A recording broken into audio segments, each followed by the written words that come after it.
ഞാനിന്ന് soya chunks വെച്ച് കുറുക്കിയെടുത്ത കറിയാണ് ഉണ്ടാക്കുന്നത്. തേങ്ങാപ്പാൽ ഒഴിച്ചാണ് കറി ഉണ്ടാക്കുന്നത്. 50 ഗ്രാം സോയാ ചങ്ക്സ് എടുത്തിട്ടുണ്ട്. ഇതിലേക്ക് കുറച്ച് വെള്ളമൊഴിച്ച് കുതിരാൻ വെക്കാം. 2 സവാള എടുത്തിട്ടുണ്ട്. ഇത് ചെറിയ ചതുര കഷ്ണങ്ങളാക്കി അരിഞ്ഞെടുക്കാം. അതുപോലെ കുതിർത്ത് വെച്ച സോയാ ചങ്ക്സ് പിഴിഞ്ഞെടുത്ത് ഓരോന്നും രണ്ടായി മുറിച്ചെടുത്തിട്ടുണ്ട്. ഇനി കറി ഉണ്ടാക്കാം. ഒരു പാത്രം അടുപ്പത്ത് വെച്ച് കൊടുക്കാം.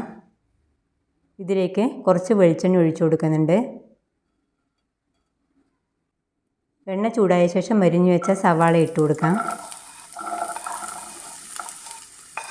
ഇതിനി ഒന്ന് വഴറ്റിയെടുക്കണം. 4-5 മിനിറ്റ് വരെ വഴറ്റിയെടുത്താൽ മതി. വഴറ്റിയെടുത്തതിലേക്ക് 2 ടീസ്പൂൺ മല്ലിപ്പൊടി ചേർത്ത് കൊടുക്കാം.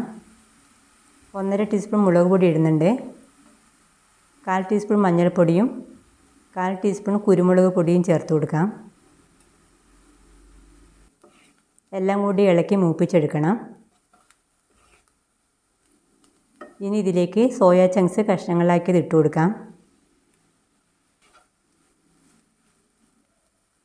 ഇതിലേക്ക് കുറച്ച് ഉപ്പ് കൂടി ചേർക്കാം.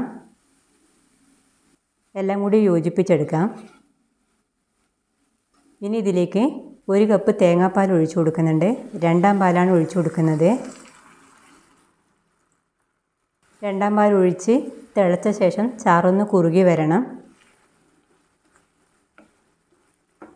ഇതിപ്പോൾ കുറുകി വന്നിട്ടുണ്ട്. ഇതിലേക്ക് 1/2 കപ്പ് 1ാം പാൽ ചേർത്ത് കൊടുക്കാം. ഇതിലേക്ക് 1/4 ടീസ്പൂൺ ഗരം മസാലപ്പൊടി കൂടി ചേർത്ത് കൊടുക്കുന്നുണ്ട്. മസാലപ്പൊടി ചേർത്ത ശേഷം തിള വന്നാൽ അടുപ്പിൽ നിന്ന് വാങ്ങി വെക്കാം. ഇതിലേക്ക് ഇനി വറവ് ചേർത്ത് കൊടുക്കാം. കുറച്ച് വെളിച്ചെണ്ണ ഒഴിച്ചു കൊടുക്കുന്നുണ്ട്. എണ്ണ ചൂടായ ശേഷം 1 ടീസ്പൂൺ കടുകിട്ട് പൊട്ടിക്കാം. കുറച്ച് കറിവേപ്പില ഇടാം. 2 പച്ചമുളകും കൂടി ചേർത്ത് കറിയിലേക്ക് ഒഴിച്ചു കൊടുക്കാം.